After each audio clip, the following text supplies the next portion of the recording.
Welcome back to the Sword of Truth podcast, the alcohol-fueled, chapter-by-chapter reread of the Sword of Truth series with a token amount of craft brew on the side. It seems like maybe it wouldn't be enough. Turns out it's plenty. Yeah, just enough. I'm Nate. And I'm Jade, and on this episode, we are lancing into Chapter 30 of Temple of the Winds. I hate it. I hate that word. But there's no other alternative that's going to be any better than that, Yeah, really. I know, you were just thrilled that was part of the intro today. So much. So gross. This chapter contains things that I have chosen to not watch on the internet because it is so bad. To be fair, that's one of those things, though, that once you do end up stumbling on, you try to click away, but sometimes you can't. Yeah, it's too late. Then it just stays with you forever, and it's the worst. Yeah. Nightmare fuel. Yep. So, do you want to just get into the super happy, cheery episode that we have for everyone today? I guess little pre-warning, a lot of child death. So just be warned, we're going to make light of a lot, or we're going to try to make it as light as we can, I guess you could say, but really, it's quite awful, everything in this chapter. So I just wanted to say that ahead of time in case maybe that's something that might upset you. But yeah, so here we go. Yeah, here we go. We're on an adventure into child death.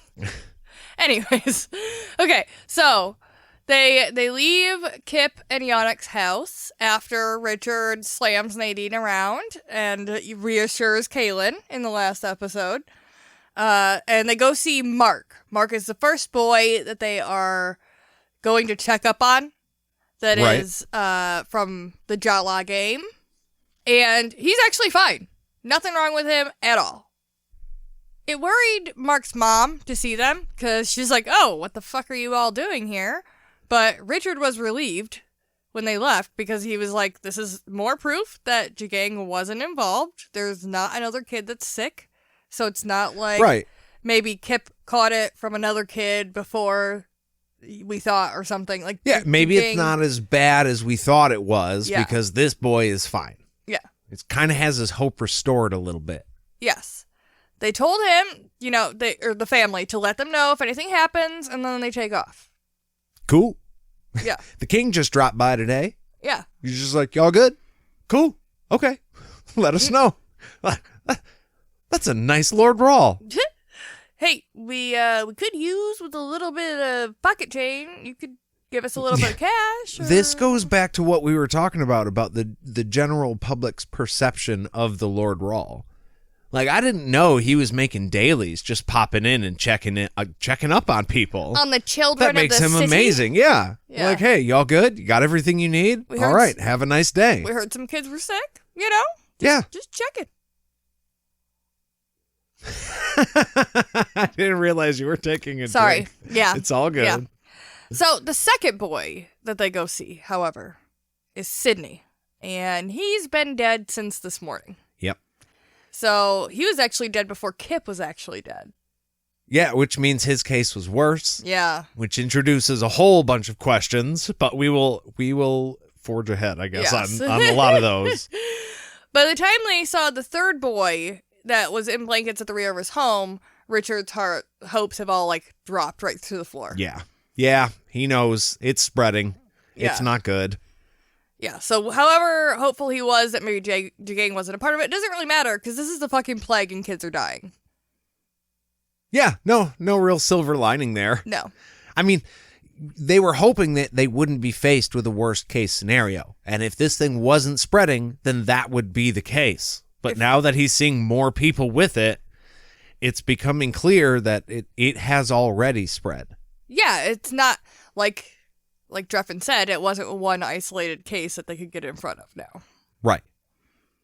Bert is this third child, and he is super sick. But his extremities aren't black like Kip's were, and Nadine gives the mom herbs to smoke the house and fan on her son. When Richard asks if it'll help, Nadine's like, I don't know, but all I can do is try. Like, it's all I know how to do. Yeah. That's pretty much the usual rundown for something like this. Smoke the house, try and give him some herbs, make him comfortable, give him things that are in general good for him, I guess. Yeah. And just hope for the best. I think it's also maybe of note just the perception of Nadine that we get in each chapter, how it shifts. Like, in our last chapter, the last time we see her, it is Richard delivering a very, not subtle at all, direct threat to her. Very negative connotation, and then here we are, and she's back in her healer role, and she's doing stuff to help the mother, and she's, very sad about this whole situation. She's like, this is all I can do to help. It just makes her more of a person. Yeah. Yeah, and I did notice that during this part, it was not Richard thinking and the reader being able to hear Richard's thoughts. This is the narrator who does say, and something a little bit later in the chapter too, that Nadine is a very good and soothing person. Yeah. She has that air about her. But I thought it was distinct that it wasn't Richard having that thought. We're seeing her in a different light, but it's not through Richard and Kahlan's kind of lens right now. This is just Joe Blow. Anybody else in the area would probably think something like this about Nadine had they not known the situation going on with her. Yeah. But what it does is softens the reader's viewpoint of her, I think. Yeah. So that she's not necessarily such a pointy-edged villain in your eyes. It keeps trying to round her nasty edges out a little bit with that human buffer and be like, okay, yeah, you hate her, but she is still a human being. Yeah. Look, she's done some shit, but she hasn't. No, she has crossed the line. She hasn't done anything family destroying yet. Yeah. You know what I mean? Those kind of vibes. Yeah. It's not there, so let's, we're not going to kick her out and make her die or anything like that, but still. It is serving to she's keep a person. it is serving to keep your feelings about her very complicated, so that anything that does end up happening to her, you, as of right now, don't know really how you're going to feel about it. So, yeah, I just thought that was worth noting. Choose your own adventure, if you like. Yeah. So meanwhile, Dref is having the Mord Sith hold Bert down. They're hurling Bert? Yeah. They're holding him down. His head and his body down to the bed. And then he takes his long knife and lances the swelling at the side of the boy's throat. No, it's so bad. Yeah. I'm not even describing it as in-depth as the book did. No. It went in there pretty good. I would good. thank you not to. Yeah. I hate this. I hate this so much. Yeah. Not only is it happening to a child, which is upsetting. Kid screaming his head off. Screaming. Yeah. Richard is uncomfortable here. He wants to be able to pull his sword and fight the bad guy. This is not something you can do that to. So he's just very, very uncomfortable. And like I had mentioned earlier, there are videos online of people poking and popping and I just can't. There's no way. Yeah, no, and I totally get that. And the other thing is that I'm sorry, I want to add, I know this is necessary and this is the way that this sort of thing was helped during the time. So I'm not trying to say it was, senseless that this was done. I just think it's really, really gross. That's all. Yeah, no, I understand that. But I think the whole situation is also on a whole different level of uncomfortable because he's lancing this child's neck. I don't know if I have given shots to children. Okay, I've also given shots to dogs, small dogs, and it is not easy to poke something with a sharp object in the place you want to when they are scared. Oh, yeah, when it does not want to be poked by said sharp thing. Yeah, right. This hurts, and no matter how much you convince a child or an animal, they don't want you to do that. So, it gets very difficult, and wrestling a small kid to get a shot is one thing. wrestling a kid to fucking lance his neck open, I feel like is a whole other thing. So Yeah. this was not fun. And on top of that, there's the plague issue and the issue that you don't want to get close to people with the plague in the first place. And these Mord Sith are leaning on this child, and then the pus and the blood is going everywhere, and he's like mopping it all up. It's all like right there. And I just feel mopping. like, yeah, mopping.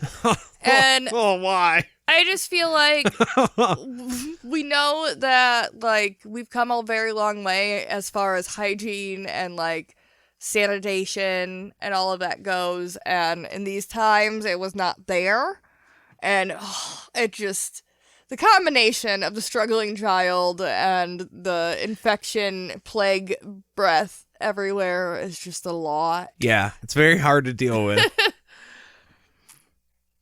But he explains that he's trying to bring the infection to a head and drain it. Sometimes people can recover in this way from the plague, which he has described a few times. Richard keeps asking questions that I feel like I think I read it. Kind of been covered already. Yeah, like, I mean, this seems pretty basic. The idea is to let the bad stuff out, right? So that it doesn't build up in the body, as gross as it is. But then that way, his body can deal with fighting less of the infection or the sick or whatever it is, and hopefully get better. Yeah. It's it makes sense. It's not like bloodletting, which is, more of an insane type. Right. No, theory. this is more like, you're getting infection out. Yeah, you're getting the infection Yeah. out, sealing that up, and then putting medicine in. There's the issue is that traditional medicine in this time is not like medicine now, where if we got infection out and then you took like a good fucking antibiotic and kept the wound clean, you're looking pretty good. They can't keep the wound clean or have the same level of antibiotics in this time, but there's still a chance your body will fight it. But yes. I know that this is all new, and it's for Richard's benefit and for our benefit that this is all being described the way it is, but Richard just keeps asking these questions, and I'm like, dude, he said that. Come on. Why are you asking these questions in front of the families while it's happening? Yeah. Well, I mean, it's not bad for everybody to have the information, but at the same time, let the guy concentrate and do it. He's got a knife to a child. He's mopping. Let him do his thing. All right, so feeling helpless, Richard is, sitting there with Dref and Bert watching all of this happen, but he hears from behind him Nadine apologize to Kahlan. She's like, hey, I was just upset before, I saw people suffering, and I took it out on you, Kahlan, I'm sorry. Nothing could have been done. Even if you would have done what I said you would have done, it couldn't have been better. Right. And Kahlan doesn't respond. Richard knows that she probably didn't even give her a smile. He didn't turn around to look. He's assuming Kahlan did not smile. Yeah. But Richard knows that the apology wasn't even really for Kahlan in the first place. It was more for him. That's why it was loud enough for him to hear across the fucking room. Yeah. This is just like a kid who's trying to be on their best behavior in front of mom and dad after they've gotten caught doing something. And they're like, see? Did you see my room's super clean? Did you see me compliment my brother and tell him that he did a really good job on his test yesterday? Like, yeah, it's just a performative. Yeah, she's showing up. She's trying to make sure that Richard knows that she's going to play the game, right? The fact that he slammed her head against the wall repeatedly has not stopped her game. And I think Richard seeing her do this would obviously piss him off. But from Kahlan's point of view, maybe Nadine is just sorry and just wants to apologize and smooth things over. Or if you're cynical, maybe she's just smoothing things over so she can get a better position and attack. You know what I mean? I think Kahlan knows that Richard said something to her. So it's not genuinely coming from, a place of remorse. I don't know why. I know this was immediate, right?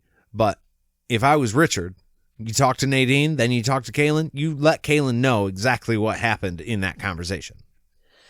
Yeah.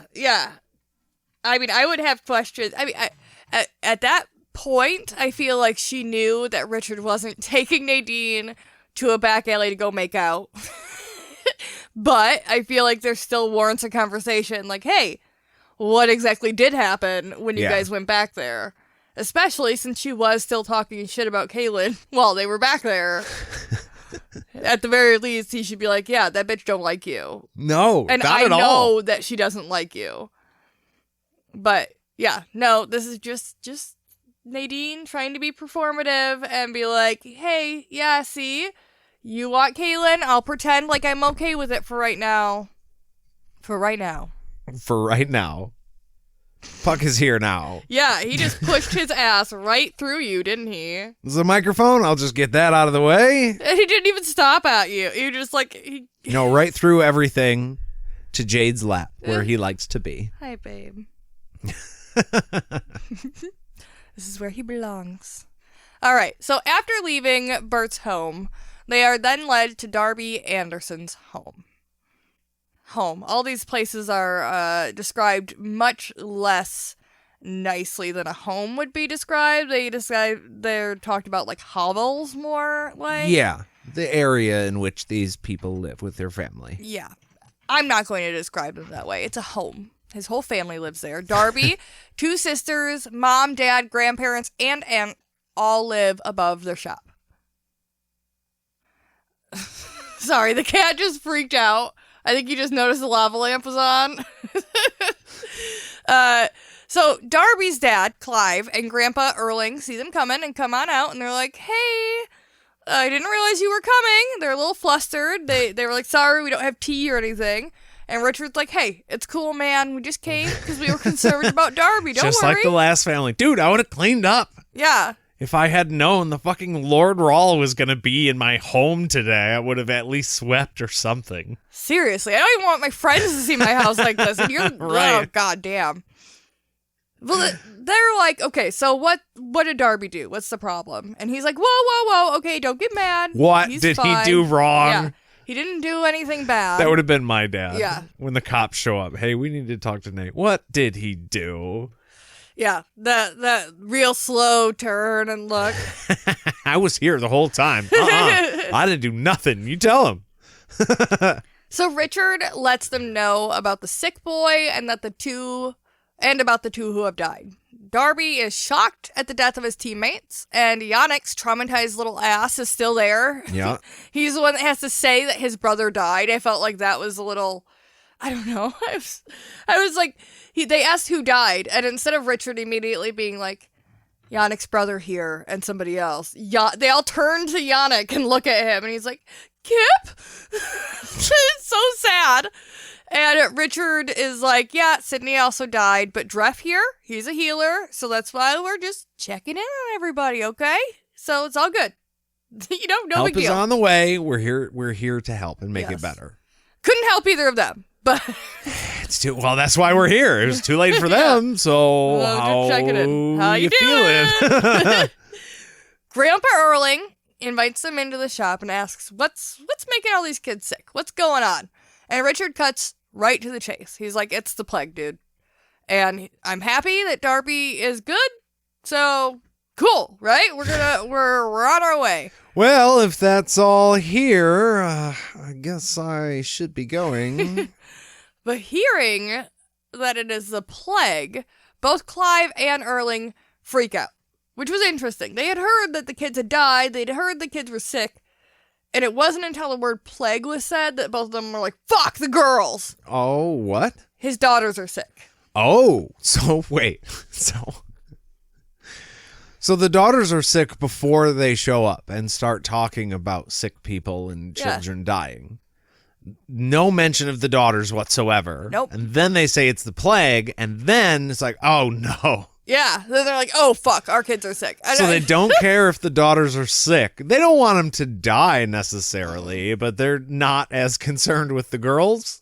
Yeah, I don't know. It was just they didn't even come to their brains when they were talking about the boys that are dying and sick. But then they were like, plague, and they're like, oh, fuck, that could be our girls. Well, the boys are going to grow up to be Jala players and hopefully make lots of money for the family. Focus on them. The girls, they just have to grow up and marry a man pretty much, right? It make meat pies. And make meat pies? Which is what... Sweetbreads? Yeah, which is what the women are doing. Clive runs upstairs, and then he stops, and he's like, Drefan, will you come see my daughters? Which seems like it was a non-needed step. They look pretty rough, but I don't know. You can take a look if you want to. They all follow him. Seriously, you don't have to, though, if you don't want to. The women in the kitchen are surprised, but glad to see them all coming through the door. Because, again, they were not planning on it. But they're just like, we'll have meat pies in about 20 minutes, I guess. Dinner's about ready, so hurry up.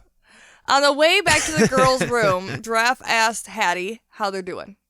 She's like, Beth? That's the mom. Yeah, that's the mom. I should have mentioned that. That's I have okay. I have that in little parentheses. I need it to keep everybody straight, She says, Hattie mom, got it. Hattie mom. She says, Beth, the older daughter, has a headache. OD? Since yesterday, and she threw up earlier, but that's nothing too weird. That's normal kid stuff. And she gave her some tea to help. And maybe this is why they weren't worried right away, because they're just like, headache, chucking. Maybe she ate something she didn't like. It's beyond head cold, right? It's not just stuffy and headache, right? Headache normally comes up early, but then headache and throwing up is, I would say, an elevated sickness, but still nothing to necessarily freak out over. Especially with kids, because you never know. Right. They could have eaten something or not eaten something. They ate too many crayons, and, hey, it happens. Yeah. I don't know why your vomit was blue, but... Whatever. The younger girl, she's not so sick. She's just a little out of sorts. Her mom thinks it's probably just her looking for sympathy and tea like her older sister, because everybody's like babying the older sister. Gotta get that honey tea. Yeah, so she wants attention and the sweetness. So she's trying to act sick like her sister. She does have these weird round sores on her legs, but whatever. And Dref like misses a step at this point. Which is never good. It's not good when the healer gets stopped up by it. The mom doesn't seem to notice, but I also think it's like... The one daughter, yes, she has more immediate discomfort signs, right?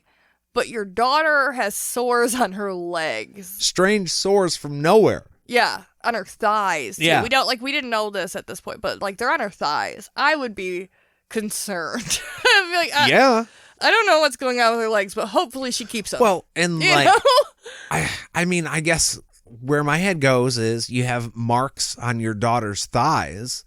If it's caused from a sickness, then you should be concerned. But really, if it's caused from anything else... You should be concerned. Yeah.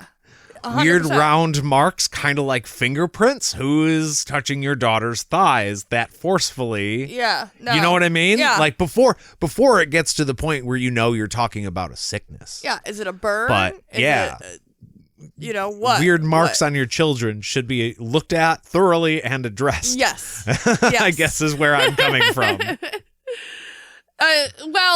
Before we address this any further, I feel like maybe we should address the beer in the room.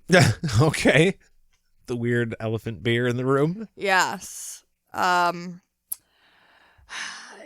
I'll give it to you.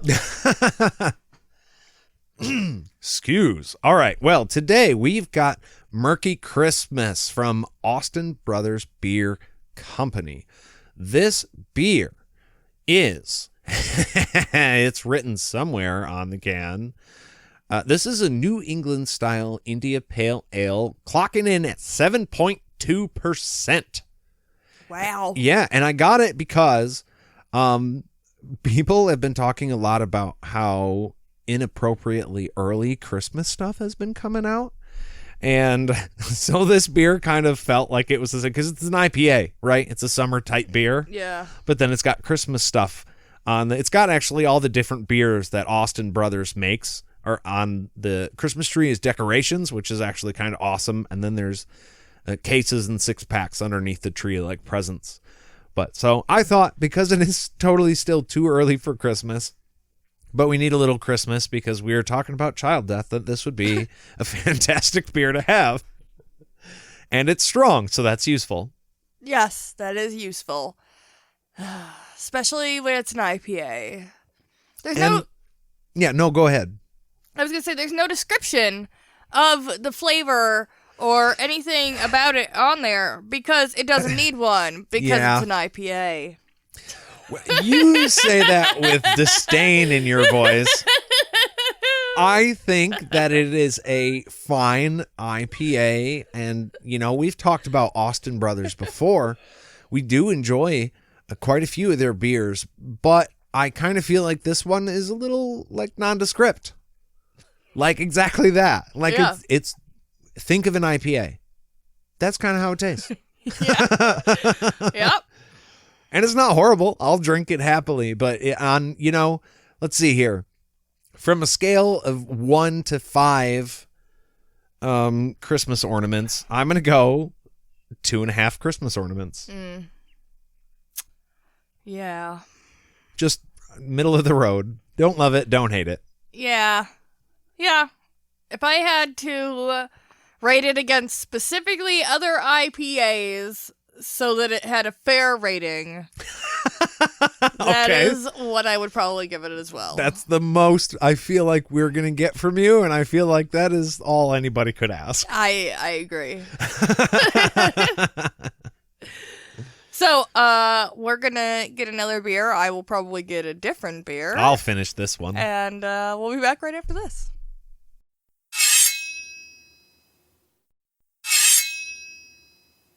And we're back.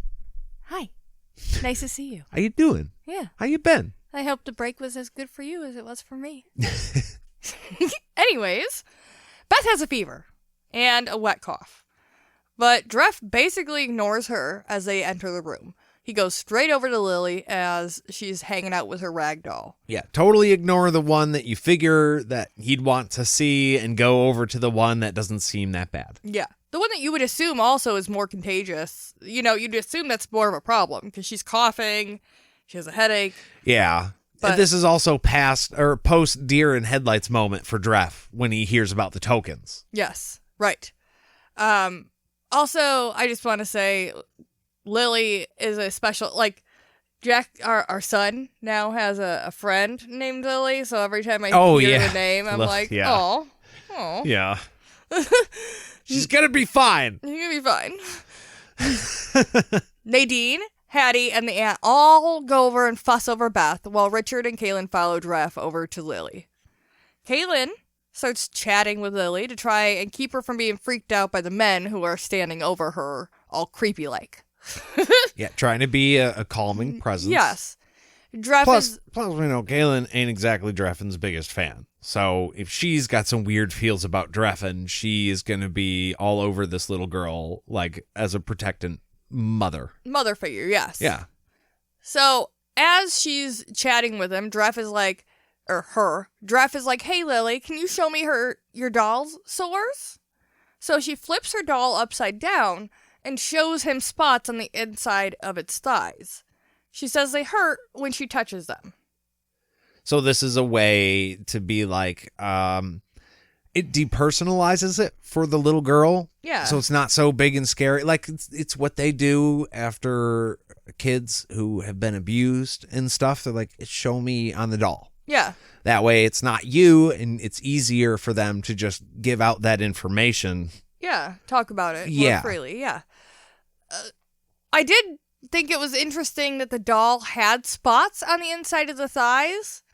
I'm guessing maybe the mom or the girl drew them there, but it's not mentioned. And I don't know. We've seen magic dolls. Yeah, we have seen magic dolls. I'm assuming it's not. I just, Probably she just wants the doll to be like her. Yeah, so it's probably just, I wonder who did that. Unless the doll got them first, and then hers showed up. Yeah, some and magic it's some shit. sort of weird ass voodoo doll. Yeah, that's what I was like, what?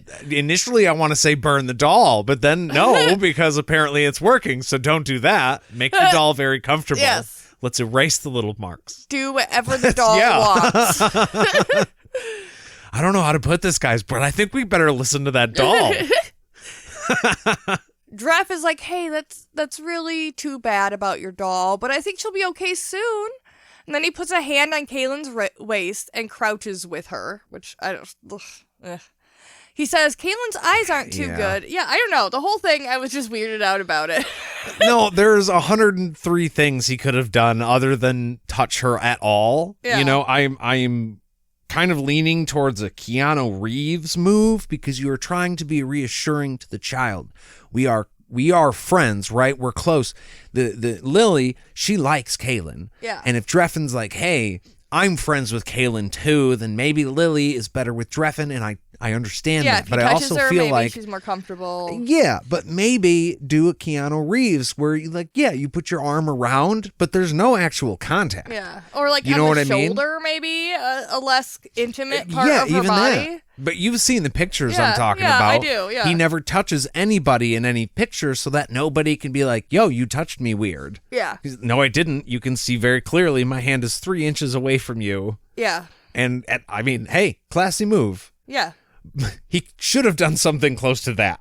Yeah. Or This was a little he could weird. have even like crouched and said, hey, Kahlan, come down here. Kahlan can't see very well. Or, I don't know. I know I'm picking at small parts, but it was just a small part that I was like, ugh. But he says her eyes aren't so good. So will Lily show her the sores on her legs? Ugh. Don't, like, I mean, I know. you don't want to get close. Yeah. Yeah. One. I don't know. But Kahlan lets the girl get comfortable with her first, letting her touch her pretty hair, and then she asks to see her ouches. She hikes her dress up to show several penny-sized spots on the inside of each thigh. Oof. And they were hard like calluses when Dref touches them. So, like, how is it's just like a patch of toughened skin? Yeah, I think so.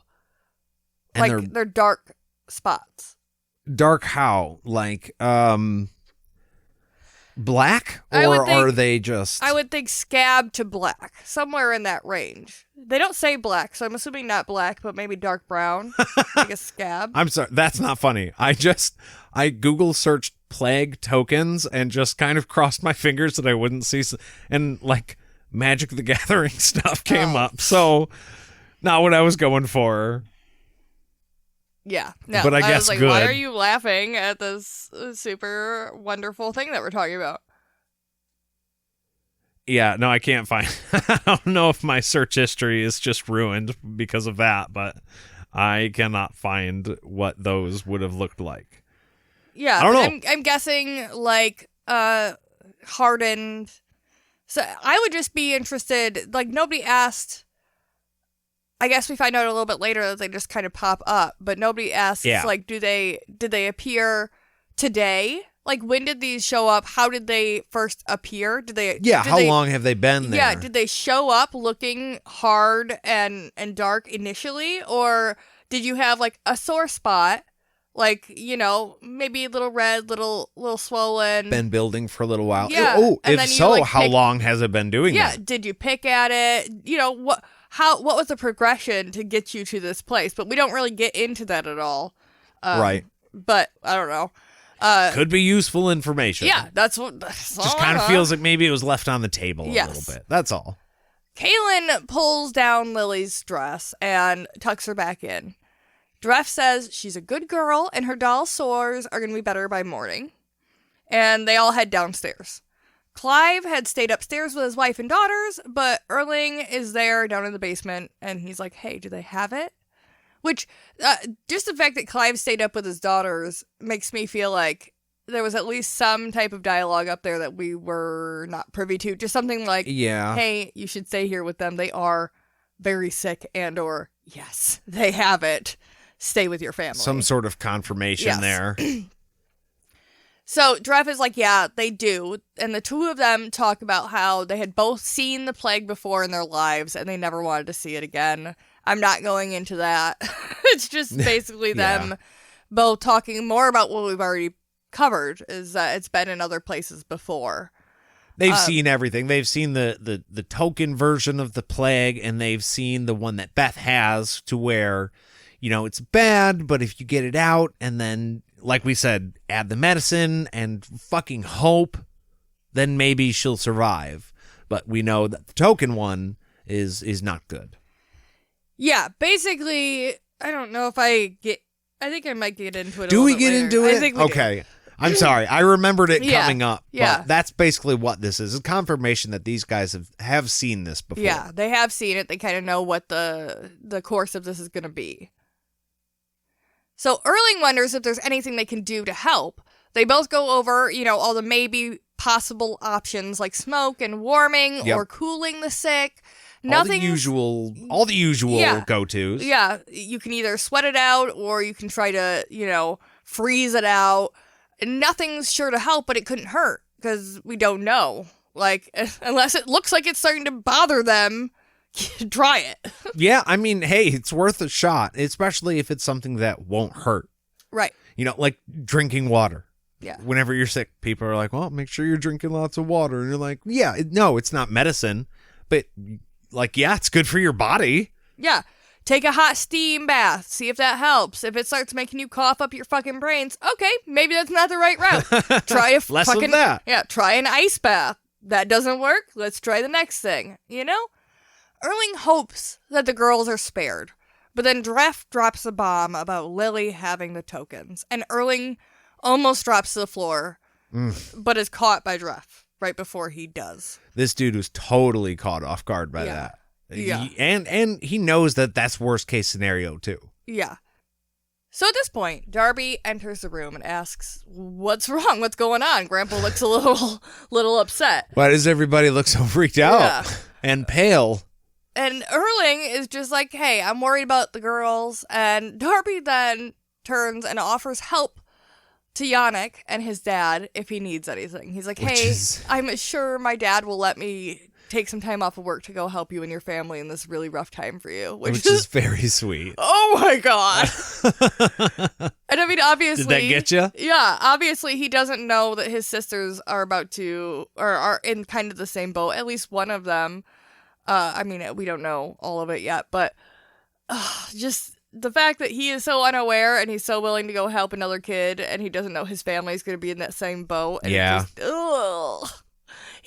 I like Darby. Darby's a good one. Darby's a good one. Yeah. We like Darby. Sweet little Darby. Yeah. So Richard asks the boys if they saw anything strange at the game, or any weird people. They spoke to a lot of soldiers, other people congratulated them, but nobody stood out. They're like, "Yeah, dude, we won the game. We were fucking celebrities for a minute." We talked to a lot of people, but I don't know who the fuck you're talking about. Yeah, I wasn't paying attention to them. They were all paying attention to us. Right. And I was in my moment right there. I wasn't paying attention. Yeah. But one of them remembers that Kip was talking to a man and a woman. They were showing him something, but the kids don't know what because they were all bent over. And again, they were in the middle of their moment, so they weren't really like, "Hey, what's Kip doing over there?" They were just like, "Oh, Kip's over there. Cool, whatever." He vaguely described the two people, the woman and the man, and Darby says his sisters also spoke to these people. So the man was described vaguely as what could be Marlon, and the woman described as what vaguely could have been Sister Amelia. Brown hair. Yeah. Richard's like hers? Yeah, like Was Nadine. it this exact woman? Yeah. Do we need to get rid of Nadine? Fuck you, Nadine. That was great. That's where I thought he was going. Like her hair? Like maybe exactly that length? I think dress seemed a little too tight. Yeah, that's sus. Nadine, you gotta go. I think the point was that Kahlan has super long hair. Nadine has not quite as long hair, but longer hair than people in the Midlands. So that hair does stand out. And Amelia's hair wasn't as long as Kahlan's. So I think the point was just trying to be like, okay.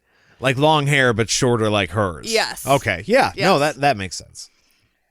Kahlan and Richard go question the girls at this point, and Jugang had said that he had watched the game through Marlon's eyes, so it's likely that these two people were Marlon and Amelia. We know that they were at the game. Yep, that's confirmation. Yes. Once they were in the room, Kahlan asks if the girl remember the game at all, and the two people that they spoke to. Typical questions that were, follow-up questions. Who were they? What did they say to you? What did they show you? Normal questions. Yeah. Beth is struggling through coughing, but they tell him that after the two said Wow. I'm struggling through talking. drink some more beer. And Yeah, get it. So she's struggling through coughing, but they tell Richard and Kahlan that the two people, who we're assuming is Marlon and Amelia, said Darby played really well, and then they showed them the pretty thing. It was a shiny thing in a box, which would have, I mean, even now, if you found me out in the wild somewhere and you were like, hey, you want to check this out? And it was a shiny thing in a box. It would be very hard for me. Let's put it this way. If these two people were trying to get Jade into a van, Jade is gone. Oh, that's shining. Fuck yeah. You got a whole bunch more in your garage? Well, let's take the van. And Candy and Puppies? You would be gone in a heartbeat. God. Oh my God, I'm not. And Candy and Puppies? Oh yeah, show over. I'm not a difficult person to win over. Shiny shit, puppies, or candy. There we go. Anyways, Richard gets out of the two of them. The box is sort of the size of a large book, black as the nightstone, and there was white sand with patterns drawn in it and colorful lights coming out of it. Creepy, kind of like It. Yes. And the dead lights. Yeah. What I thought was interesting is that Kahlan her brain goes to the nightstone and Richard's brain goes to the boxes of Orden. And we know that the boxes were still closed and all in a certain place the last time we saw them. Right. Nobody thinks that this might have been one opened. I guess probably because the world would be dead and, it's a big thing to open one. So I guess that's why it wasn't immediately like, is it a box of Orden? Well, right now, where do we assume the boxes of Orden are? In the Garden of Life, I believe. Right. They're still there. At the beginning of book 2, that's where they were, right? And Zed hung out there for just a little while longer, and then that's the last place we saw him. Yeah. Okay. Which is why I was like... So it's shocking that one might be here, because last we knew it was not supposed to fucking be here. Yeah, but it doesn't seem like Richard thinks it is a box of Orden. No. Because he doesn't go... Like, his brain doesn't make that connection at all. He just says it sounds... Creepy black box. Like the color of the box of Orden. Yeah. Okay. And it just interesting to me that also Kahlan saw the boxes of Orden and her brain also went to Nightstone as the color instead of being like black like the other boxes of Orden. Yeah, like the thing that is obviously so much worse. That is just like the size of a large book and like fuck. Okay. But apparently it's not because the two main characters are not worried about it being a box of Orden. It's just there to signify that it's evil. Yes. Evil things. Yes. They thanked the girls and told them to rest. Once out of the Anderson house, Richard pulls Dref aside and is like, hey, what was all that about the tokens? Why was the old man so upset when he heard about them? What the fuck? And well, he doesn't know. I don't know that he was that cheery, but hey, so what's going on with those tokens, buddy? Yeah. What was up with that kid's weird legs? Tell me. Oh, God. Sorry. So, that obviously wasn't normal. So Dref's like, okay. I'm done. People die from plague in different ways. He personally hasn't seen them all, as he's only been to small villages that the plague has visited. Right. But he has read of it happening in big cities. Some people, it comes on sudden. Fever, headaches, vomiting, seeding.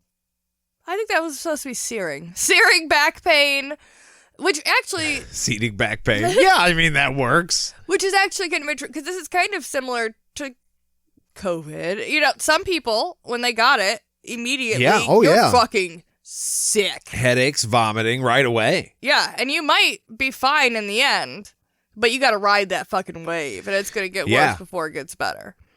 This is what we were talking about earlier, about how some people it comes on strong and they get all of this stuff. They're out of their minds with agony until they die, and then maybe you will recover, which is Beth. And then some people feel just fucking fine, right? Or no, actually, it's people like Kip, right, that get the Black Death. Yeah, rotting. Then, their extremities rot, literally and things rot fall off. Oh. And then Bert, who got the swelling in the neck, the pits, and like the groin area. Yeah, that's the first we heard about the groin area. Ugh, yikes. And then that's until death too. But then you have the tokens, you feel fine, and all of a sudden you're dead. Well, okay, with Bert, the swelling gets worse and worse, and you're in pain till death, unless it gets brought to a head. Oh, right. And drained out, which is what they hope is going to happen with Bert, but we don't know. Yeah, that's more draining. Get the bad stuff out, get the good stuff in. Yeah. But, Ugh. yeah, he's never seen the tokens before now, but people with them, like you said, they don't know they're sick, and then all of a sudden they wake up with them, Boom. And soon after they're dead. They don't have a lot of pain, but they always die. If you have the tokens, you are donezo. Which it's almost like bittersweet, right? Because you have the tokens, you're going to die. It's over for you. But you don't have to go through any of the suffering. Yeah. But it's sudden. So you also don't get time to come to terms with the fact that you're about to die, because like once you see him, and we'll find this out from Drefan here in a bit, but yeah, you don't have long. Yeah, I think that's the thing. You know, that there's with the way that Bert and Ernie, Bert and Beth have it. They both may recover, but they're going to be miserable for a real long time. But they have hope, right?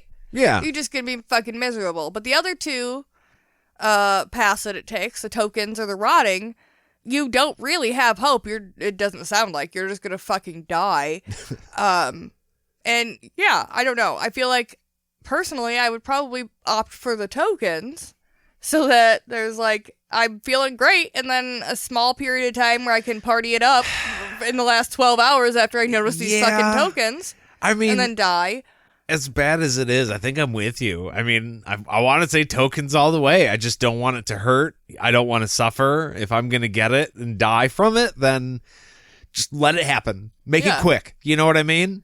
And maybe it's just me also being like, I don't know that I have the emotional fortitude to want to, because I feel like if you are sick like that, you have to want to live a good amount in order to fight. Like, your body has to fight it, right? It's a physiological thing.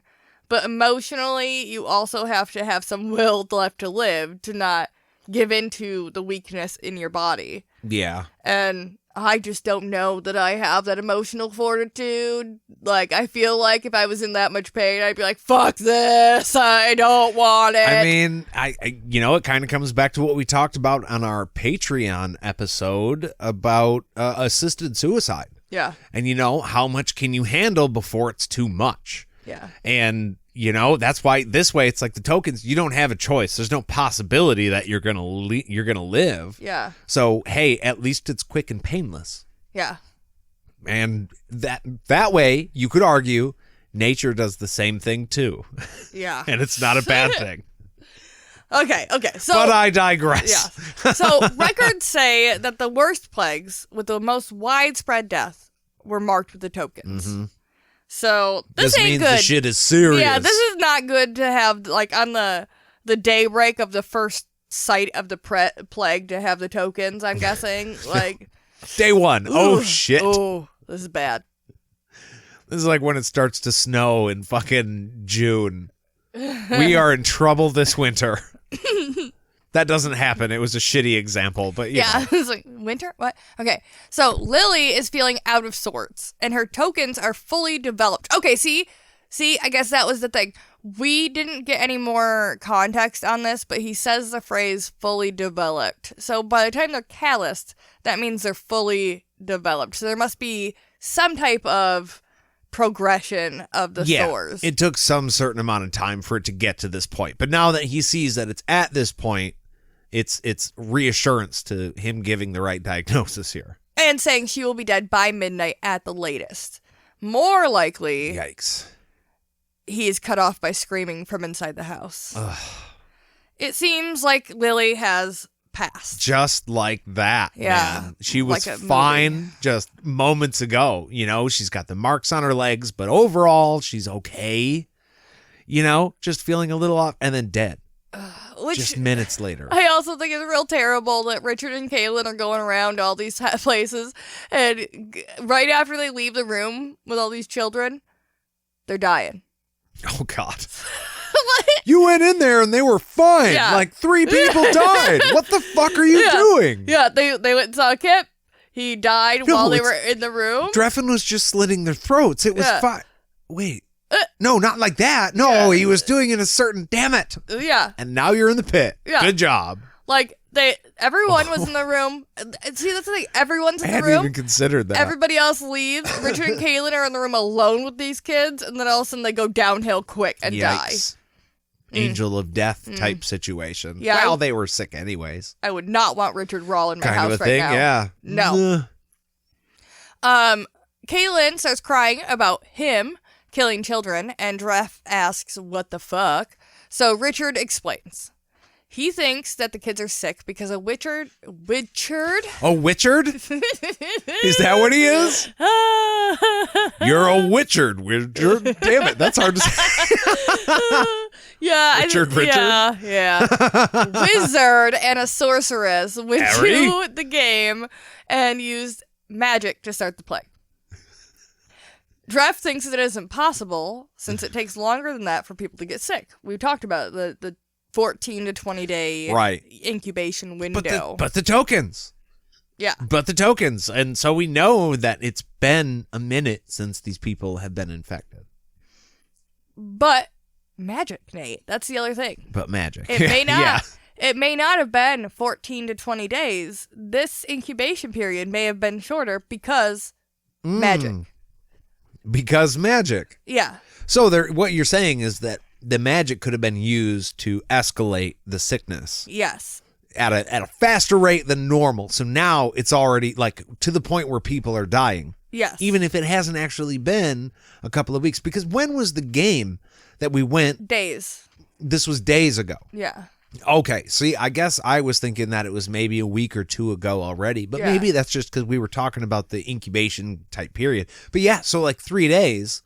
This has already progressed to something that I'm assuming would happen after weeks. Yeah, it seems months? like... I have no idea. It seems like Kip and his sisters, at the very least, we don't know about Sydney or Bert, if they actually talked to the wizard or the sorceress, but it seems like Kip... The stranger danger, listeners. Exactly. That's what we learned today. Stranger danger. But Kip and the sisters who did look in the box seem to have been infected at like...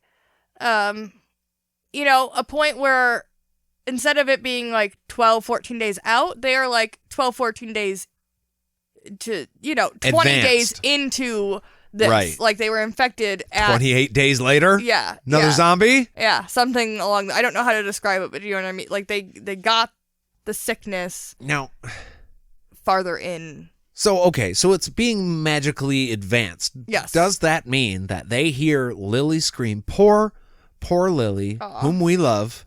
Yeah. Does that mean that they scream inside the house because Lily has changed into a zombie and is trying to eat Bert's brains? Maybe. Bert doesn't live in this house. No, that's right. I'm sorry. I got my people mixed up. Hattie Mom. I remember that. Yes. Hattie is Mom. Lily is now a zombie, and they got to take care of that situation. They did not steal We're Bert. not there for that. Bert is still healing in his house from his neck wound. Bert is... Possible groin wound? I don't know if he had more than one drainage. I also want to add right here, just real quick before we tie up this chapter, the neck wound situation. People who have read the entire Sword of Truth series, all the way to the end, know of a scene where... I don't even want to say who. Somebody has something done to their neck, and it lasts way longer than I ever wanted it to. I wanted to nod to that without spoiling anything because holy shit. But it gives me the same heebie-jeebies as that. The thing that upset you a whole bunch. Yeah, I literally stopped reading and had to tell you about it because it fucked me up so much. So I think I was brave during this episode today. I can't wait. As much as I went. I can't wait. That's going to be a long ways in the future, but... Okay, but I'm sorry. We can move on now. But Richard also tells Dref about the wizard being the one who hurt Kara in the beginning, and he left that prophecy on the wall about the red moon and a firestorm. And he was like, "You said firestorm." You just said the thing. You remember? Yeah, this firestorm. And that leaves everybody thinking about the rest of the prophecy, leaving this heavy chapter on that very, very heavy note. Yeah. Now, I mean, it stands to reason that all of this stuff is definitely intertwined, right? He said the prophecy, the thing about the firestorm. Now, apparently, these same people, or at least related to the party, have been spreading a sickness, which is obviously going to be the firestorm. And so everything is starting to come to a head according to this prophecy.